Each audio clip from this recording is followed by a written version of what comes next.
tell you the reason you don't have groupies is you play that sorry trumpet all the time. You know, we used to have a man on our faculty, his name is Harold Honer, and Harold always sat in the chapel right down here, right where the spit valve from that trumpet. And Bill would often turn that trumpet and play it right at Harold, and Harold just sat there so calmly and quietly, and people didn't know it, but he's deaf in that ear as a result of the horn Bill kept blowing on him. But gosh, retiring after all these years.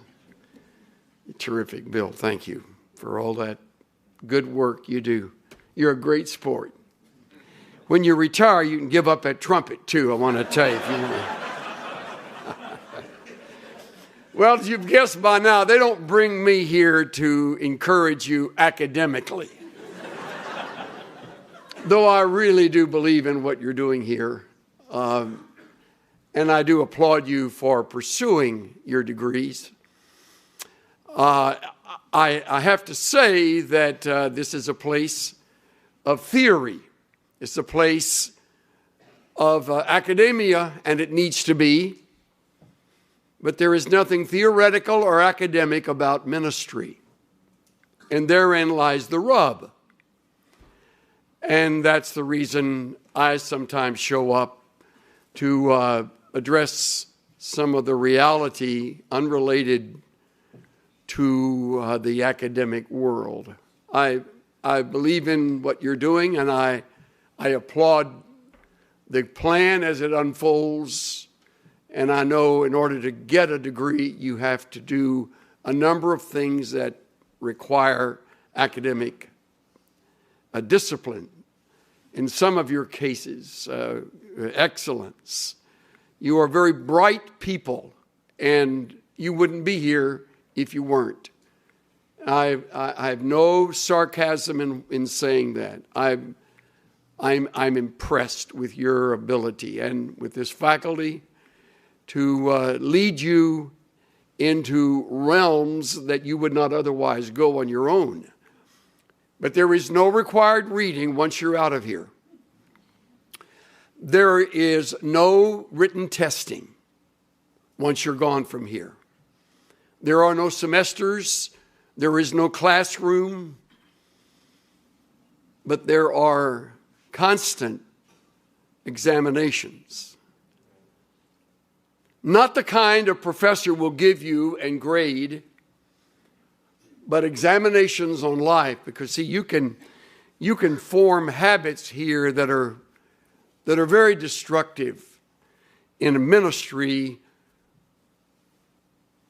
out there in the middle of nowhere, when there are no longer professors to look over your work or those who keep the record of your accomplishments academically. You will not fail or be disqualified in ministry because of intellectual failure. You will fail because of character failure. That's where you'll fail. And nobody here wants that for you. But there's only so much a school can do. It doesn't do magic. And if you don't come with some things in place, if you're not careful in this dangerous place, you'll learn to fake it. And because you're capable intellectually and able to ace many of the exams, you can begin to believe your own stuff and think that that's going to qualify you for ministry, and it does not. In ministry, the secrets ultimately become known, as in a home. One of the great things about home is constant accountability from parents and siblings. None of them is impressed with you. And you know that. When you go, prophets without honor, right there at home. That's why I always shudder when I go back to Houston. It was where most of my roots are, and I remember our band instructor, Eugene C. Strand, looking at me with shock when I went back to campus to visit. He said, "You're supposed to be in Alcatraz." That's a nice gathering of thoughts there. But when you are in ministry, the truth becomes known. It isn't long before folks notice that you're discourteous or selfish, or you are envious, or you're rude, or you lack forgiveness, or you don't do well as it relates to sharing the credit that another person really deserves. Which made me appreciate this little piece I came across a few years ago. It's a picture of an old lady that's got a face like about 8 miles of bad road in Mississippi. And it reads, in a trial, a southern small-town prosecuting attorney called his first witness, a grandmotherly, elderly woman, to take the stand. He approached her and asked, "Mrs. Jones, do you know me?" She responded with a shrug, "Well, yeah, I do know you, Mr. Williams. I've known you since you were a little boy, and frankly, you've been a big disappointment to me. You lie, you cheat on your wife, and you manipulate people. You talk about them behind their backs. You think you're a big shot when you haven't the brains to realize you'll never amount to anything more than a 2-bit paper pusher. Yep, I know you." The lawyer's a little stunned, not knowing exactly what else to do, pointed to the attorney across the room and said, "Ms. Jones, do you know the defense attorney?" She replied, "Yeah, I know him too. I've known Bradley since he was a youngster. He's lazy, bigoted, has a drinking problem. He can't build a normal relationship with anyone, and his law practice is one of the worst in our entire state. Not to mention, he cheated on his wife with 3 different women. One of them was your wife." "Yeah, I know, Bradley." Defense attorney nearly passed out. The judge asked both counselors to approach the bench, and a quiet voice said, "If either of you idiots ask her if she knows me, you're going right to the electric chair."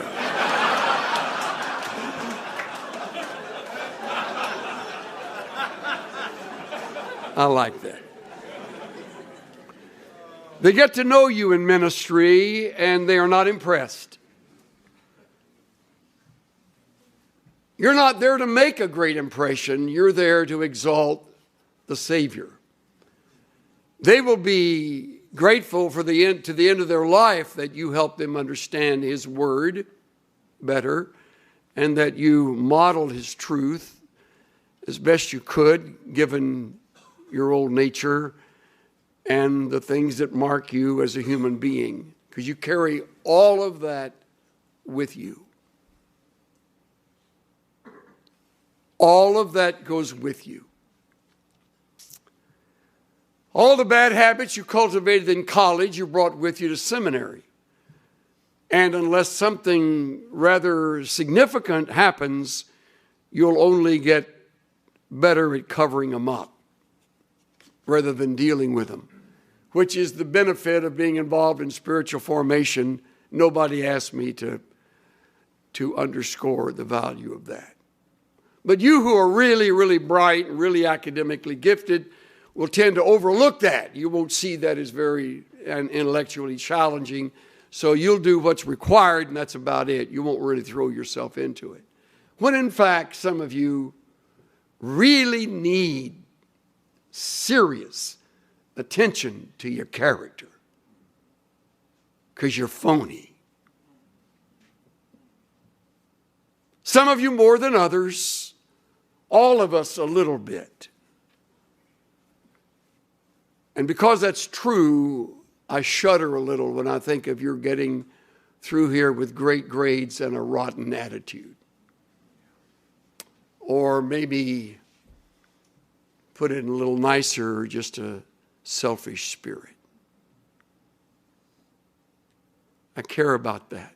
I was sitting on a platform about to speak at a commencement for a Christian college, sitting next to a classmate of mine. Actually, he was a couple of years behind me, and we had gotten to know each other as I was finishing and he was starting here at school. And so we caught up on each other's life. It was great to be. That's one of the great things about the camaraderie of the graduates of our school. And he and I were talking, and it happened to be a commencement where they also gave the awards. Here at seminary, we do an awards chapel just before the commencement ceremony. I like that, dividing them up. But at that school, they gave awards the same day they graduated students, and it was a large class, about 300.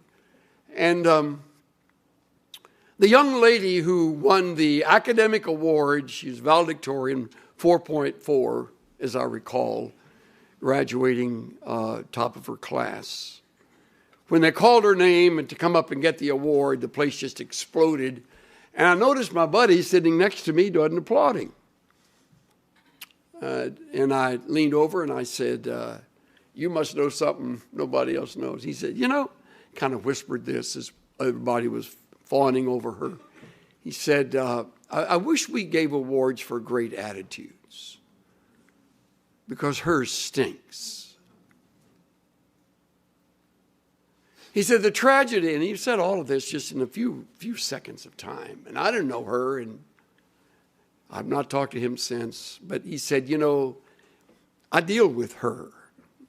And she is very, very bright and very obnoxious. But we don't grade that. I wish we graded that at seminary. We sort of do in some classes, but most of them, the profs are really nice, and they'll courteously overlook your rudeness, your arrogance. Now, what does that have to do with what I've got to say today? That's a lot. I'm here to bring a little reality to your world, because that's my world. My world is a body of 11 elders to whom I am with whom I'm intimately accountable. We met just yesterday morning for 2.5 hours. Yeah, by the way, I didn't plan to say this, but I will add, I decided over the holidays that I would put together 8 commitments of my life for 2015. And I wrote them down, all 8. I typed them up, ran them off, took them to the meeting and gave them out to the guys. I said, I want all of you to hold me accountable. These are 8 areas where I feel my life needs attention, and I want to be better at it at the end of the year than I am at it right now. And I, in fact, read the commitments to. No one asked me to do that. They were very gracious and finest group of elders I've ever worked with in any church. One of them is Stan Toussaint, by the way. Man, I respect with every fiber of my being. And he had the courtesy to thank me for that after that. But I didn't do it to get thanks. I did it because I want them to know on the front end as the year starts that I, an 80-year-old pastor serving a church with a wide variety of ages and stages of people, I know that I can begin to slip. I know that I can get lazy. And I know that I can get away with things if for no other reason than my age or what little bit of reputation I've been able to build over the years. I don't want to do that. I don't want to get away with anything that is inappropriate and diminishes the glory of Christ and his role in my life and his work in my life. I have a long ways to go in areas like you do. So when I speak to you rather forcefully, as I have, I will always tell you the truth. I will never lie to you. And I will always address issues that are real issues. I don't make them up. Because you will be there when I'm dead and gone. And you will be there when no prof is there to correct a paper or to rearrange your thinking in an area where you're moving into error. That's why you can slip easily in ministry. If you're not accountable to those who hold your feet to the fire theologically. And if you don't read on your own, all your reading is dated. And so one of my commitments was to stay up on where we are, never forgetting that God is sovereign over it all. So I stand with you today as a fellow sinner, just a few more years in my life than you have, but the book that I love and from which I preach with all the passion I can muster is filled with very wise directives that I'm to take personally, regardless of achievements or academic accomplishment, as in your case, or what other people may think. I know myself too well to know that I could easily fake it. So can you. When I started last semester with you as my first time to speak in chapel, I had everybody turn to Philippians 3:10, where I'm turning right now. And I call this Paul's great passion. That I may know him and the power of his resurrection and the fellowship of his sufferings. That I may know him. The Amplified Bible does a masterful piece of work in just doing that, amplifying it. For my determined purpose in life is that I may know him. That is, that I may become increasingly more intimately acquainted with him. Intimately. I think of my wife and myself as intimate partners. 59 years, this year 60 years together. She knows me. She is not impressed with me. But she loves me too much to let me get away with stuff that is really ugly and inappropriate. And so, if I'm going to become intimately acquainted with her, I'm going to open myself to her and have no secrets, nothing hidden. And I'm going to listen when she corrects me and tells me, you know, you're getting a little sloppy on the red lights. She's right. I think red lights last too long. and the yellow light goes red too quickly. And the other day, as I went past, it was kind of pink. Kind of a pink color. And all of a sudden, a bright light went on from a camera. Right. That's what I did. Oh, man. So I went home. Walked in. Well, how was the time with Parker? It was great. Really good. She said, that's good. Everything okay? I said, no, I just had my picture taken. Actually, not my picture, but the car's picture. She goes, oh, man. So the other day when the mail came, she brings it in. Here's some mail you may want to open.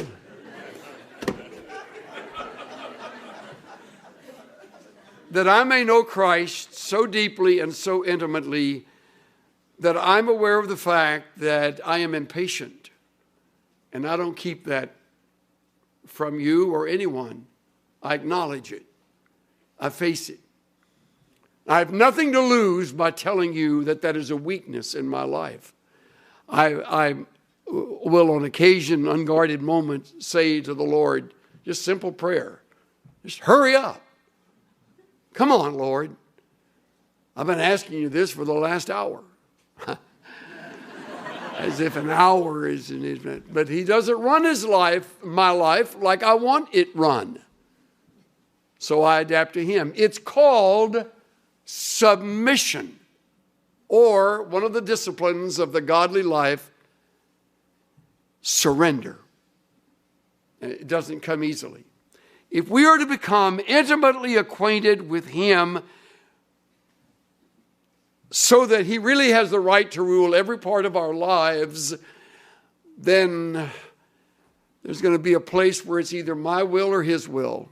And I have to learn to surrender. And so do you. I don't care how bright you are. I don't care how well you do at school. You fail to submit. You fight surrender. You're going to pay for it. You're going to make a fool of yourself. You're going to drive your kids away from you. And before long, you'll be grateful your mate is still with you because of the way you've been acting. See what I'm saying? This stuff at Dallas Seminary, as magnificent as it is, I don't know of a better place to train for ministry. They don't train you in being patient. That's kind of a byproduct that they hope you will get hold of, but if you're not careful, you won't. And you came greedy, you'll leave greedy. You came lustful, you'll leave lustful. But the problem is, the brighter you get, the better you get at wearing the mask and covering it up and acting like that's not a battle. Ministry will bring it out. Now, whatever may be the ministry, whatever may be the realm of ministry, maybe serving in some mission thousands of miles away, it'll happen there. Maybe a parachurch ministry, perhaps you'll be used in the realm of the arts, it'll happen there. You may step into a local pastoral role as an assistant or part of the staff or a senior member of the staff. And they'll really know you. And you know what? They really will want to respect you and admire you and love you.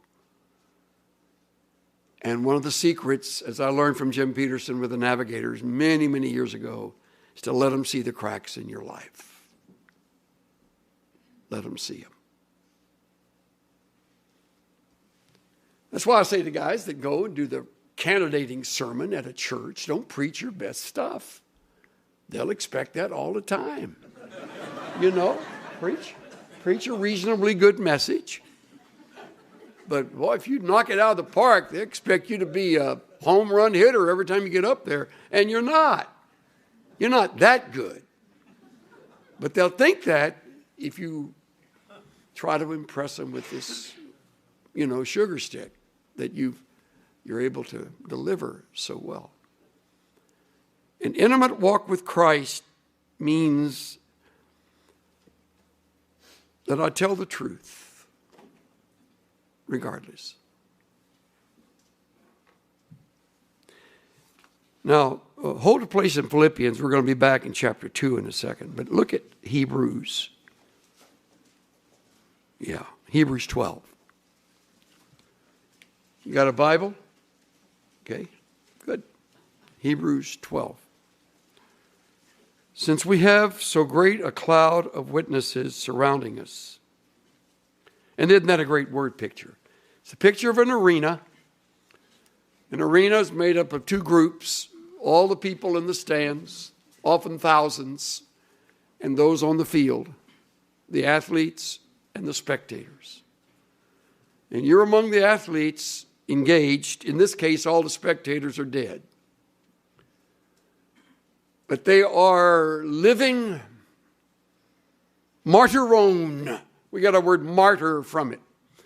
They are the witnesses. They are the ones saying, you can do it. I've been there. I know it's hard. You can make it. Stay with it. They're your witnesses that surround you. However you want to take that, he describes them as a cloud of witnesses. And they surround us. And by the way, this school, forgive me, at this school, you're surrounded by the history of 90 years of people that have done it. And we're all pulling for you. We want you to finish what you've started. Don't quit. Don't pull up. Don't cut it short. And we know it's tough. It's supposed to be tough. Ministry is tough. If it isn't tough, it isn't ministry. Jowett, the great preacher, said, ministry that costs nothing accomplishes nothing. It's cost me my whole life. What a great investment. But it's taken me from my family at times when I'd rather have been there. It's interrupted a plan that I had. It requires of me to listen when I'd rather talk. Yeah, I'm better at talking than listening. I'm not a real good listener. So I've learned to listen better, and on and on. But these witnesses that surround you, all completely human, all of them, and they're saying in effect, you're there now, you're on the field, you're about to run that race. In fact, you're engaged in it. Run it. But before you run it, look at the order. Look at it. Let us lay aside every encumbrance. That's before getting in the blocks and taking off on the relay or the race. You've never seen a runner keep the sweat clothes on at the time of the running. You strip down to the bare essentials and you get rid of those things that are entangling us. Encumbrances. That's what I've been talking about. Lying is an encumbrance. Taking credit that someone else deserves is an encumbrance. Striving for your own way, though doing it deceitfully, is an encumbrance. And on you could list them. I've no corner on understanding. You've got as good imagination as I do. But lay that aside. And he then mentions the sin, definite article, different from encumbrances, more general. This is the sin. I think in context, it is the sin of unbelief.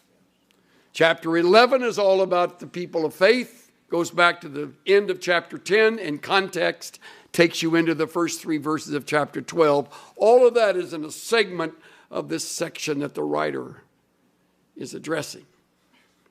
But the sin that besets you and me is the sin of unbelief. It's a constant battle. Remember the great words from Proverbs? Trust in the Lord with all your heart. Lean not to your own understanding. Remember those words? In all your ways, acknowledge him, and he'll make your path straight. Remember that? You memorized them when you were in Sunday school, or maybe a vacation Bible school, or perhaps with some group you were meeting with. Proverbs 3, 5, and 6. All your heart, all your ways. Big as life. Stands out. Trust him with all your heart.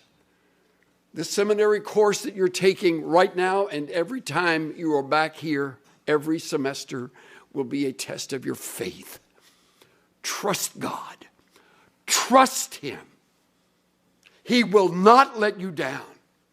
He will not give you your way. He will not say yes when you need a no. Trust him to lead. Trust him to provide.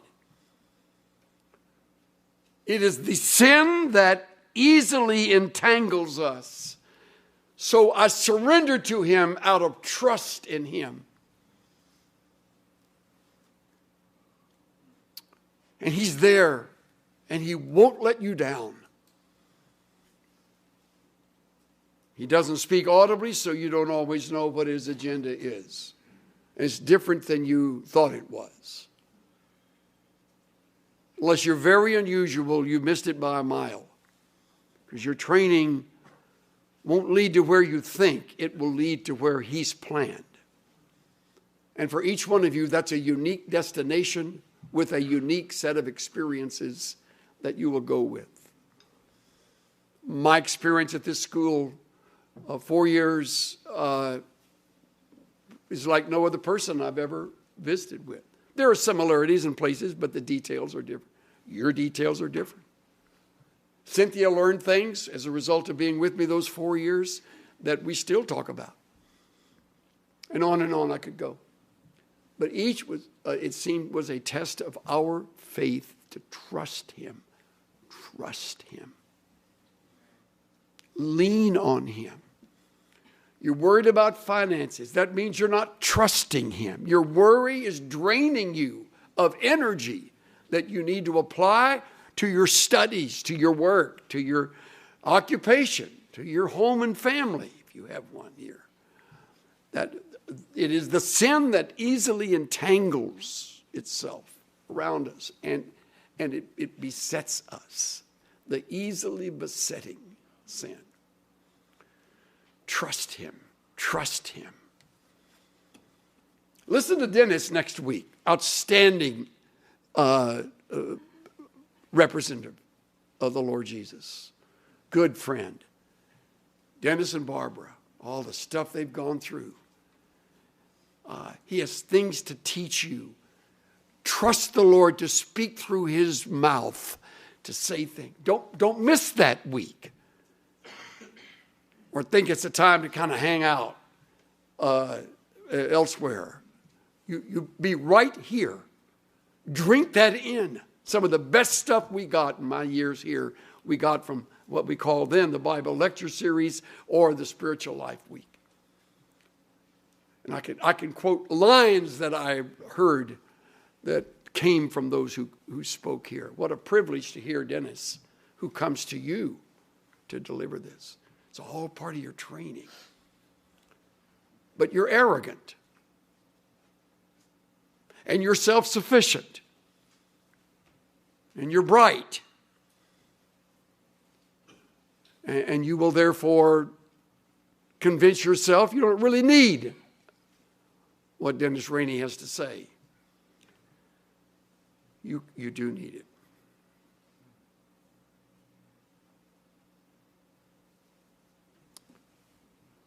One more passage, okay? Philippians 2. This will eat your lunch.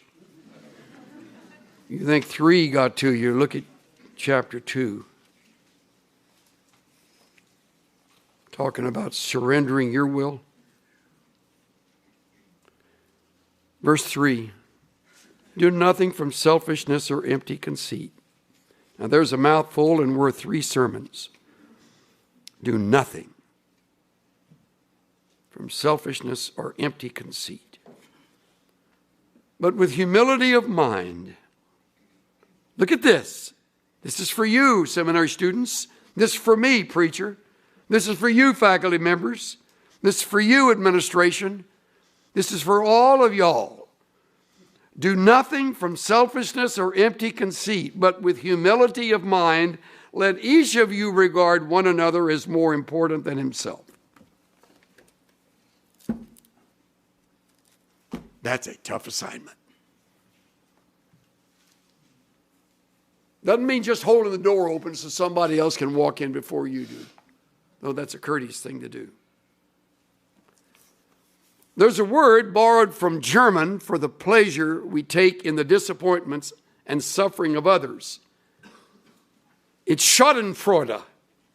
Schadenfreude is the basic principle behind 90% of reality TV. The opposite is a specific kind of jealousy. Listen to this. This is the story of your life in ministry, unless you're going to be really different. Being depressed by the good fortune of others. Envy is an ugly emotion and an even worse lifestyle. And it doesn't get any less ugly when you try to accessorize it as idealism, pretending that your jealousy is a sense of justice or fairness, for example. Unfortunately, it is the common lot of mankind not only to covet your neighbor's ass, I'm using the term biblically, he says it here, but also to be annoyed and irritable if he has an especially nice one. I learned this one afternoon in a hotel room in Washington, D.C. An acquaintance of mine had recently published a quite successful book and was getting both good reviews and healthy sales. As it happened, the author deserved all of this success because the book was well done, timely, and an important addition to the public debate. So I was depressed. A recent book of my own on a similar subject had not been nearly as successful. So watching the other author's celebrity was a bit like a root canal for my ego. My relative lack of success was in no way caused by the other author.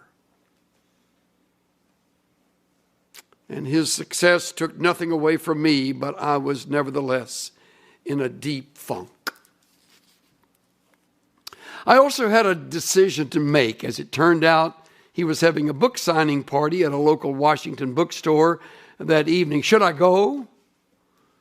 The question made as much sense as, how would I like a hot, sharp stick poked in my eye? But I thought about it. Youth has its passion, but age has its bitterness. Whoa. And frankly, I didn't like the way it felt. First of all, it was pointless. What good did it do me to be depressed about someone else's success? It's one thing to be down about your own failure, although you shouldn't dwell on it. But what possible reason would you have to wallow in self-pity over someone else's good fortune? Isn't that a good question? More good stuff he writes, but that's one you're going to have to fight. I don't know of any sin more subtle or more famous in ministry than envy. You'll fight it constantly unless you're really a cut above. And if you are, I admire you. To applaud the success of a classmate, to graduate and to know what kind of a classmate he or she was, and then to see that success wash over them when you really may have studied harder or maybe even made better grades. But success doesn't come to you like it comes to her or to him. And you're going to fight that. That ugly envy will emerge again and again and again until you finally look yourself in the mirror and say, knock it off. What an ugly way to respond to this brother or this sister who deserves every bit of the accolades that she's receiving. Don't do anything from selfishness or empty conceit, but with humility of mind, regard each as more important than himself. Don't merely look out for your own personal interests, but the interests of others. Practice that at DTS.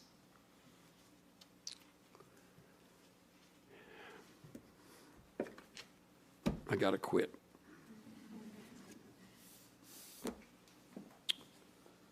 I wish before you leave you'd buy a copy of The Valley of Vision. It's a series of Puritan prayers. This is my second time through it. I've about worn this one out. I wore out another one, so you know it's worth reading. I read them from time to time. Very eloquent words that maybe sound dated but have a relevant ring to them. And I close with these words. I'm a shell full of dust, made anew by an unseen power of grace. Yet I'm no rare object of valuable price, but one who has nothing and is nothing, although chosen from thee, of thee from eternity, and born again. I'm deeply convinced of the evil and misery of my sinful state, of of the vanity of creatures, but also of the sufficiency of Christ. Now listen closely. When thou wouldest guide me, I control myself. When thou wouldest be sovereign, I rule myself. When thou wouldest take care of me, I suffice myself. When I should depend on thy providings, I supply myself. When I should submit to thy providence, I follow my will. When I should study, love, honor, trust thee, I serve myself. I fault and correct thy laws to suit myself. Instead of thee, I look to man's approbation. I am by nature an idolater.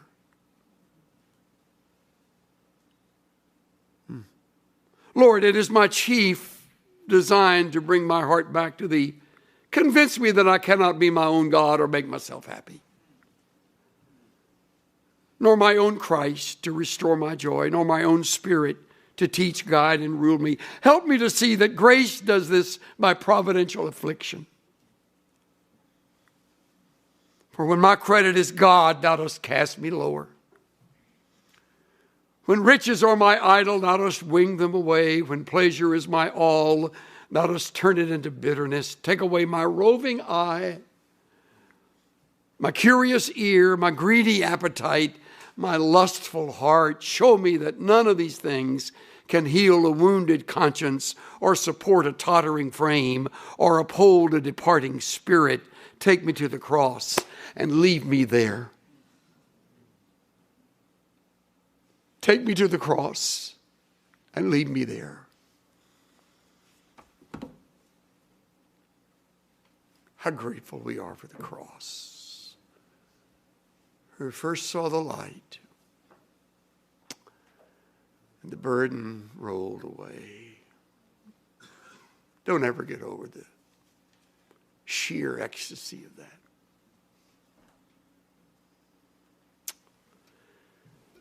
Lord, change is in order, and I'm first in line.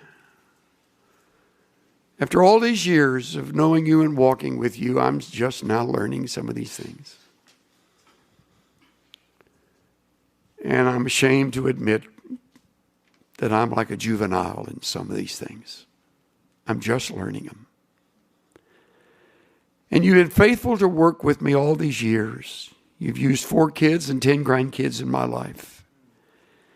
You've used affliction and confrontation from brothers and sisters. You've reproved me, and I'm just now getting it. Give me a few more years, Lord, to live it out. I'd like to show you how much you mean to me. Keep me at the cross, where change comes only from you. Change my heart. Change my motivation. Change my life. In the name of Jesus. Everybody said,